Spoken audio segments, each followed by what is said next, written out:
os chamados leitos clínicos da Covid-19, né? E quando o prefeito toma essa providência e dá o crédito a quem de direito, a gente cumprimenta o prefeito, porque ele não deixa de dar o crédito às pessoas que traz aí aos recursos aí para o município, mas quando a gente não está se pensando em aumentar a Covid-19. Nós temos que pensar em duas situações. É a contaminação pelo vírus corona e a doença que ele provoca, que é o Covid-19. Ontem foi feita até uma reportagem, eu acompanhei, achei muito interessante, a questão das pessoas que estão no meio de quem está contaminado, mas não se contaminou. Já estão pesquisando por quê, né? Mas é um momento meio complicado, né, doutor André? A campanha foi prorrogada, já tem a data da campanha, e fazer uma campanha sem que haja aglomeração, na verdade. Assim, em 2018 já foi feita uma campanha com muito uso da internet, né? Exato. Então você já tinha uma tendência que em 2020 a internet também fosse um instrumento de suma importância na campanha. Com a situação da pandemia, que a gente acredita que possa estar controlada até o início da campanha, agora o início da campanha vai ser no dia 26 de setembro, Isso. mesmo se ela estiver controlada, acabar não vai ter acabado. Não, isso aí não. Só com a vacina, né? Nem com a vacina acaba, controla-se. Né? Controla-se. Exato, Então, assim, o uso da internet vai ser mais relevante, o que gera uma preocupação. Né? As pessoas não podem ver a internet como uma terra sem lei. Né? É preciso ter agora uma maior fiscalização das informações que serão disseminadas pela internet. Até porque há punição sobre isso, né?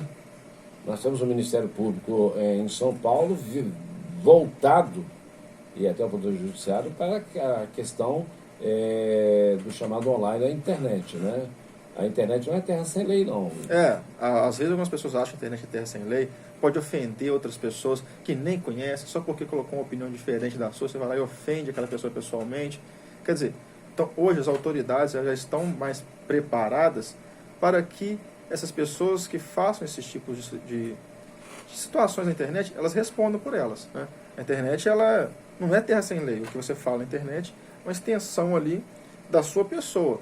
E aí você pode e deve responder por aquilo que você coloca na internet. E aí também nasceu a nova ferramenta, que são as lives. Né? Até então,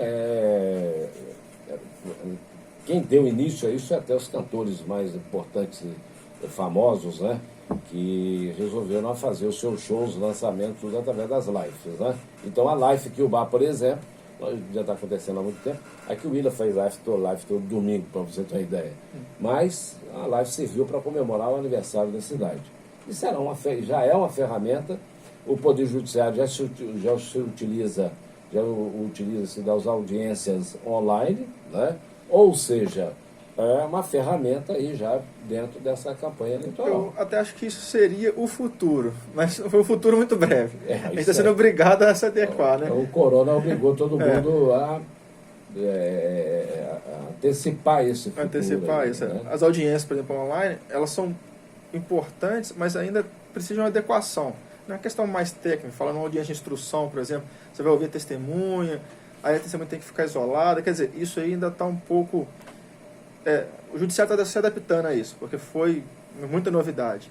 Mas a live hoje é uma forma de você interagir com o público, né? É a principal forma. Eu fiz uma live com o Eduardo Suplicy, há 2 semanas atrás.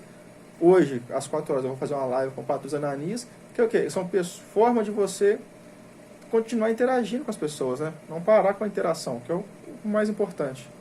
O Patrus, eu tive a oportunidade eu entrevistei, eu perdi o número de vezes que eu entrevistei o Patrus, né? Ele vinha muito aqui na região, né? Ele vinha muito aqui na cidade de Bar também. Então ele, assim com o exemplo do Chico Ferramenta, que saía de Patinga para dar entrevista aqui para ver o fato do dia, né? E a gente acabou firmando aí um relacionamento, porque os temas que a gente debatiam, por incrível que pareça, são os mesmos temas de hoje. Quando a gente parecia que a gente tinha uma bola, não é Nostradamus não, mas tinha uma bola de cristal. Ou a gente faz isso ou vai acontecer isso. Como não fizeram isso, aconteceu. Está aí. Né? Então, é impressionante, né?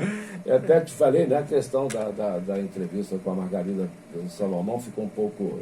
A gente entendeu que ficou um pouco pessoal devido ao conhecimento que a gente tem com ela, mas é a questão do conhecimento ali levando para as pessoas, né, aquilo que acontece. É o que acontecia quando a gente entrevistava o deputado José Saraiva Felipe, o próprio deputado Marcos Lima, que foi representante dessa região durante muito tempo. Aliás, as associações de moradores começou através das mãos do então vereador Xavier Brandão pelo PMDB, né, e com o deputado Marcos Lima, que durante muito tempo foi representante dessa terra também, e muita coisa fez, né? Essas escolas estaduais que vocês têm aí, todas elas vieram pelas mãos aí do Marcos Lima e, na época, Nilton Cardoso e Hélio Garcia. Não adianta querer esconder a verdade, não é escondendo a verdade do povo, né? Então, a gente teve a oportunidade de conviver com essas pessoas, como a gente conviveu com a Margarida no período em que ela foi reitora da universidade, até do seu próprio mandato, seus mandatos de deputado, a gente conversou muito sobre isso. São pessoas muito abertas ao diálogo, né? E é um fácil acesso, né? Você vê assim, às vezes a gente olha de longe, né? Toda a relevância do Patrus, e aí você troca a mensagem com ele ali no WhatsApp, você vê que a pessoa é totalmente aberta ao diálogo, igual a Margarida, né? A Margarida, eu sofro do mesmo problema do que você, né? Excesso de intimidade com ela. Esse problema vira pessoal, entendeu? Exato, né? Mas você não é político, não. Político todos nós somos. Eu sou político partidário, né? Evidentemente. Mas a gente, eu sempre, a ubaense, dentro todos os seus 81 anos de história, e eu, em toda a minha trajetória, sempre fui muito democrático, aberto, deixando que, cumprindo o papel da comunicação social, né? Que se você quer que a população conheça alguma coisa, você tem que levar a informação até ela, né? E não é escondendo as pessoas que fazem alguma coisa que a gente vai conseguir chegar a algum lugar. Não, a imprensa, ela hoje no Brasil exerce um papel fundamental. E é isso mesmo, você mantém aqui, eu posso falar isso, que eu sou prova viva, você mantém as portas abertas, as portas abertas da ubaense para todas as pessoas que desejam passar alguma informação de utilidade pública. Exatamente. Às vezes sou enjoado, né? Eu costumo falar, vão ter que me responder as perguntas que eu vou fazer, hein? Bom, são 10 horas e 30 minutos, intervalo comercial, e depois do intervalo comercial, isso aí não vai dar, ele não entrava não, tirava, não entrava de jeito nenhum e tal. Então foi um prefeito que soube respeitar a imprensa de um modo geral, né? E a minha pessoa em especial. Então a gente, aqui tendo uma homenagem a ele, a gente vai rodar um trecho, né?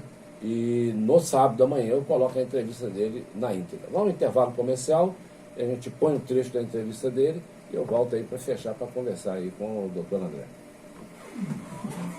Por aquele que é um político que a vida inteira soube me respeitar também, como repórter, como jornalista e tudo. Então eu costumo devolver em forma de respeito às pessoas que nos respeitam, que lutam pela cidade de Barra, assim como ele lutou. Então vamos botar essa matéria, mas amanhã eu ponho a matéria completa e o Ezequiel, 50 minutos, a gente caminhando aqui para o final do programa O Fato do Dia, vocês ouviram aí, mas amanhã a gente coloca completo. E foi perguntado, sabe, doutor André, é o seguinte, eu não gosto muito de me perguntar o seguinte, você acha que a Câmara não deve votar o projeto de subsídio que foi solicitado pela aviação BAG que o prefeito mandou? Eu penso o seguinte, eu acho que a Câmara tem que votar. Ela tem uma comissão de... o projeto primeiro, antes de ser votado, antes de ser colocado em plenário, ele tem que ser analisado pela Comissão de Redação e de Legislação e Redação Final. E o que essa comissão, que é específica, fizer, né, ela emite um parecer favorável ou contrário ao projeto. Muito bem. Aí os dois vai para o plenário, tanto o projeto quanto o parecer da Comissão de Justiça e Redação Final. Muito bem. Mas suponhamos que o parecer da comissão seja contrário, né? Ele seja contrário à aprovação do projeto. Só que o plenário da Câmara, ele é soberano. Ele pode, primeiro ele vai votar, tá? Veja bem, o parecer da comissão, a CJL. Tudo bem. Ele pode aprovar ou não aprovar o parecer da CJL. Como ele pode reprovar e aprovar o projeto que foi mandado de subsídio. Essa é uma questão, gente, de competência da Câmara dos Vereadores. Agora, a Câmara, a mesa diretora, por si só, pegar o projeto e devolver ao Executivo, eu acho antidemocrático. Não é aí o caminho, não. Porque a Câmara conhece, tá, o contrato que foi feito com a aviação UBA. Juridicamente, qual é a segurança jurídica que a Câmara tem para simplesmente devolver o projeto e não votar ele? Tá? E se lá nesse contrato assinado entre as duas partes tiver alguma cláusula que diz, que permita que pelo menos a empresa que já deu, né, porque para a empresa ganhar ela não ganha essa concessão, ela paga pela concessão. E são milhões de reais que entrou, que ela colocou. Tá? E se lá tiver uma cláusula que diz que ela tem o direito de pedir pelo menos? Qual a segurança jurídica teria? Simplesmente, vamos devolver o projeto lá e não vamos votar ele. Aí, como é que fica aí, doutor? Só fazer um parênteses antes, né? A gente acabou de ouvir aqui a entrevista do Disseu. Eu respeito muito, né? Primeiro como pessoa, né? O meu avô foi pedreiro do Disseu, então eles têm a mesma idade. Então eu respeito ele como pessoa e respeito ele também como político, né? O fato de hoje eu vir, talvez, a disputar uma eleição não me faz perder o respeito pelo Disseu, e os outros prefeitos que já tiveram aqui o bar. Doutor Antônio, o próprio Edson, o Vadinho. Então aqui fica a minha consideração. Toda a trajetória de todos eles, alguma coisa eles deixaram. Sim, o pior da política é quando você tenta fazer esse jogo de bom versus ruim, e você tenta apagar o que foi feito de bom de um e enaltecer só os problemas. Então aqui fica aqui o meu respeito aqui ao nosso deputado aqui, Disseu. Em relação a esse projeto, o projeto 048 de 2020, que prevê esse subsídio à aviação BAR, o que acontece? Eu não tive acesso ao contrato. Nós estamos tentando ter acesso ao contrato. Mas, se não tiver no contrato, você pode ter ali uma previsão no Código Civil. Você tem um contrato e quando há um desequilíbrio de uma das partes, você pode rever as cláusulas desse contrato. Isso é previsto no Código Civil. O que me chama a atenção é o seguinte: houve um desequilíbrio? No meu entender, não houve. Por quê? A aviação, UBA, se ela desceu o ganho dela, a prefeitura também desceu a arrecadação. Então, na verdade, saíram os dois de um patamar e foram para um outro patamar. A não ser que a prefeitura demonstre que ela está bem financeiramente, que ela não teve impacto financeiro nenhum com essa pandemia. Ela não tenha perdido nada. Ela não tenha perdido nada, e aí só a aviação UBA perdeu. Aí você tem o desequilíbrio. Caso contrário, você vê que eles desceram de patamar, na verdade. Os dois perderam. Então não houve desequilíbrio do contrato, né? E também me chama a atenção, se há uma previsão no contrato expressa disso, o porquê é um projeto de lei. Me chama mais atenção ainda a predisposição de fazer um projeto de lei desse. Porque se a aviação acredita que tem direito, ela pode buscar a via judicial. Não precisa ser um projeto de lei, né? Se estivesse também previsto no contrato... Também não seria necessário um projeto de lei. Isso automaticamente o prefeito liberaria. Então me chama a atenção essa predisposição quase imediata de fazer o projeto de lei. Agora, o que você disse também é um fato, né? A Câmara dos Vereadores, ela tem a obrigação de colocar em votação e votar. Não pode devolver o projeto, né? Então você vê, assim, algo um pouco estranho, porque qualquer projeto que o prefeito enviar, ele deve ser colocado em pauta e ter a votação. Foi feito um estudo prévio, você vai analisar realmente se houve essa perda na questão da aviação UBA. Agora, prejuízo, A gente volta a dizer, todo mundo tomou prejuízo. É, Ou está tomando prejuízo. Está tomando prejuízo, né? Ninguém é pior do que o comércio para ser de exemplo dentro do dessa, prejuízo. Dentro dessa colocação sua, nas entrevistas que nós colocamos aqui, da reunião da Câmara, o Gilson Pica-Pau, vereador, que é da comissão, ele disse que então, o projeto vai entrar em votação. Nós temos que discutir, porque é a oportunidade, na verdade, que existe de você conhecer a estrutura. E ele vai mais além, né? Ainda coloca o seguinte, nós precisamos saber, por exemplo, vamos pedir os números, por exemplo, de 2018, 2019, 2018, 2017. Vamos ver qual era o faturamento, a lucratividade, até esse período agora. E até pouco tempo, né? Até pouco tempo não, o prefeito continua dizendo, porque o que as pessoas não estão entendendo, que com aquele projeto de lei, o chamado orçamento de guerra, né? Está dando liberdade aos prefeitos e ao presidente e aos governadores de movimentar sem muita trava legal. Sem muita trava legal com a lei de responsabilidade fiscal. E o Tribunal de Contas também não pode fazer muita coisa, porque então vê que o presidente decretou novamente, como governador, estado de calamidade pública, né? Então, mas antes disto, né, por exemplo, Minas Gerais, o governo anterior reteve as verbas que eram do município. O Zema não conseguiu colocar tudo em dia, mas está colocando alguma coisa. Então peraí. Então, o município em si, se a gente for analisar desse lado, ele vinha tomando prejuízo. Então, acho que é por isso que eles estão querendo pegar essa questão de rentabilidade obtida pela aviação em 2017, 2018, 2019, que são os períodos que o município vem perdendo, né? A aviação perdeu igualmente.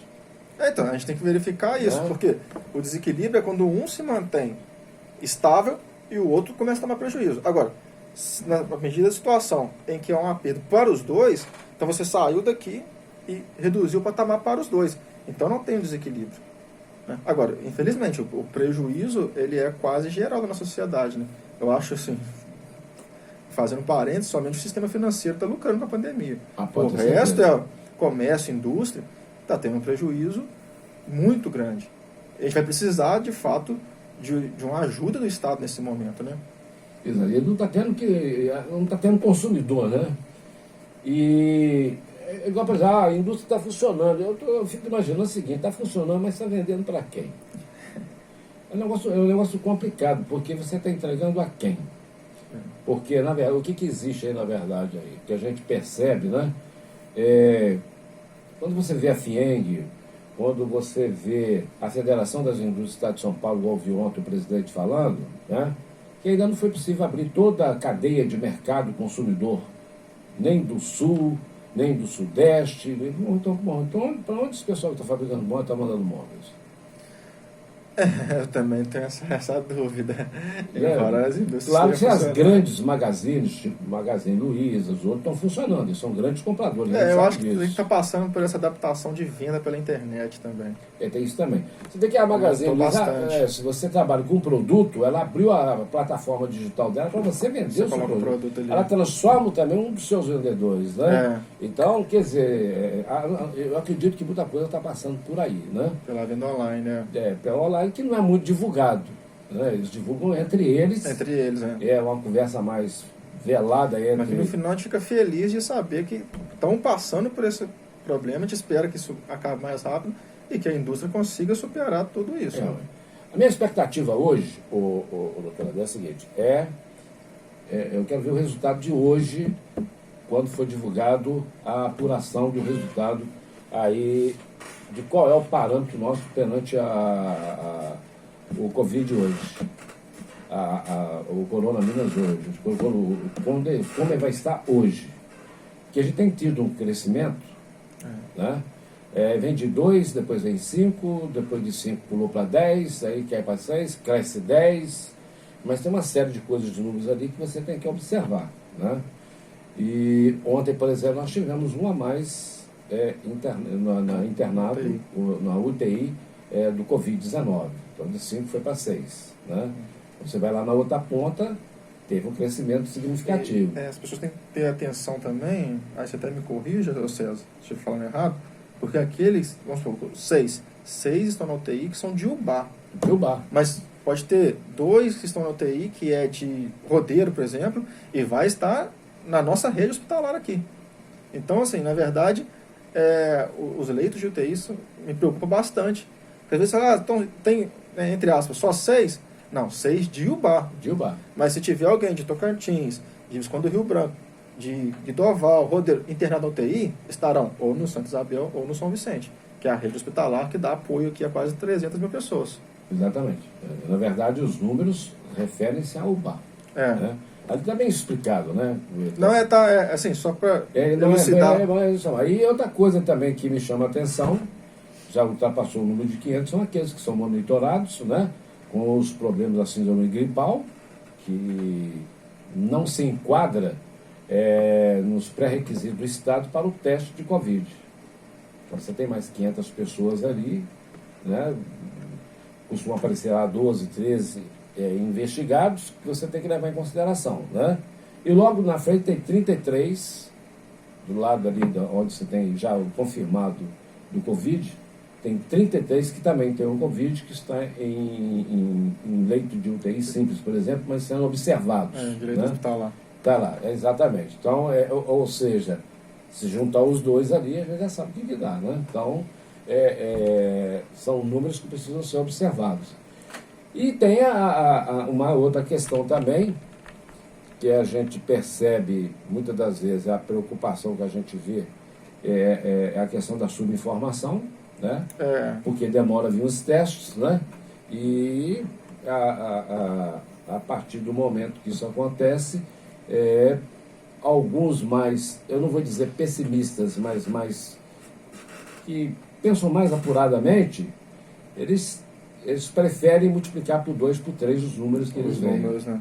Agora, Juiz de Fora parece que vai sair do Minas Consciente. Eles estão liberando tudo, né? Tem que ver qual vai ser o reflexo aqui em Ubá, né? Já que é uma macro-região. E que, pelo menos, que era passado, que o problema era Juiz de Fora. Exatamente. Agora, Juiz de Fora, parece que os vereadores já votaram lá pela saída do Minas Consciente. Quer dizer, como que isso vai refletir aqui? O Ubá vai seguir no Minas Consciente?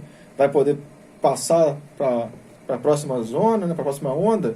Já que o problema era Juiz de Fora, o entrave era Juiz de Fora. Vai ser assim, a gente acompanhar de perto, né? Ver como que vai refletir se efetivamente o Juiz de Fora sair do programa. Se sair do programa, vamos ver quem vai para a Onda Branca, né? Porque fiquei a Juiz de Fora, que estava com medo de estourar o sistema, de repente vai abrir tudo. E que, segundo as informações, o Juiz de Fora era o problema, não deixava de progredir de onda. É o problema, né? E poderá ser um problema abrindo tudo também, né? Ela sai, as outras permanecendo ou não, mas a gente convive com muito Juiz de Fora, a região toda. Muito. E aí vem de novo a importância das barreiras sanitárias, aí, que é um assunto que você tem falado, e aí já nem vamos nem entrar nesse assunto.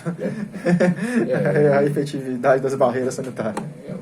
Essas barreiras aí, qualquer um faz plano tranquilo, né? Mas o grande problema que a gente vê é isso aí, e todos eles colocam, pelo menos os governantes, que é preciso ter